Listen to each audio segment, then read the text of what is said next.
বছরের পর বছর ধরে ফিলিস্তিনের নিরীহ মানুষের উপর নির্বিচারে হত্যাযজ্ঞ চালিয়ে আসছে দখলদার ইসরায়েল। তবে এই সহিংসতার মাত্রা নতুন ও ভয়াবহ রূপ নেয় 2023 সালের 7 অক্টোবরের পর। সেই সময় থেকে এখন পর্যন্ত বিভিন্ন হামলা ও অভিযানে 72,000-এরও বেশি মানুষ নিহত হয়েছেন। আহত হয়েছেন আরও অন্তত 1,70,000-এর বেশি মানুষ। ইসরায়েলের এই নির্মম হামলায় ফিলিস্তিনের গাজা উপত্যকায় হাজার হাজার বাড়িঘর ধ্বংসস্তূপে পরিণত হয়েছে। বাস্তুচ্যুত হয়েছেন অসংখ্য মানুষ। হামলা থেকে রক্ষা পায়নি হাসপাতাল, শিক্ষা প্রতিষ্ঠানের, এমনকি সংবাদকর্মীরাও। এসব হামলায় বহু সাংবাদিক নিহত হয়েছেন।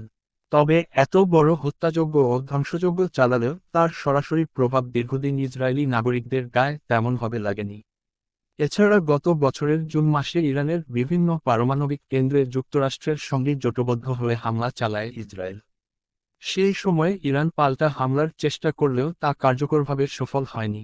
এর অন্যতম কারণ ছিল মধ্যপ্রাচ্যের পার্শ্ববর্তী দেশগুলোতে যুক্তরাষ্ট্রের সামরিক ঘাঁটির উপস্থিতি, যেখান থেকে শুরু থেকেই ইরানের হামলা প্রতিহত করা হচ্ছিল।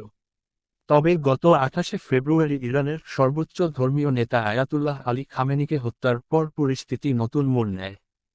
এর পরপরই ইরান প্রথমে পার্শ্ববর্তী উপসাগরীয় দেশগুলোতে অবস্থিত যুক্তরাষ্ট্রের ঘাঁটিগুলোকে লক্ষ্য করে হামলা শুরু করে।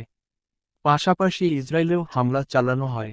ফলে যুক্তরাষ্ট্রের ঘাঁটি থেকে ইসরায়েলকে সুরক্ষা দেওয়া অনেকটাই কঠিন হয়ে পড়ে। একনাগাড়ে ইরান ও লেবাননের হিজবুল্লাহর হামলায় অত্যাধুনিক প্রযুক্তিনির্ভর ইসরায়েলের বহু স্থাপনা ধ্বংসস্তূপে পরিণত হয়েছে। পরিস্থিতি এতটাই ভয়াবহ হয়ে ওঠে যে দেশটির সাধারণ নাগরিকরা এর আগে কখনো এমন বাস্তবতার মুখোমুখি হননি। ইরানের হামলায় শুধু স্থাপনা নয়, বহু ইসরায়েলিও নিহত হয়েছেন। বিভিন্ন সংবাদমাধ্যমে ছড়িয়ে পড়া ছবিতে দেখা যায়, হামলার পর প্রাণ বাঁচাতে অনেক ইসরায়েলি খোলা মাঠে আশ্রয় নিচ্ছেন। এমনকি দেশটিতে যুদ্ধবিরোধী বিক্ষোভও দেখা গেছে।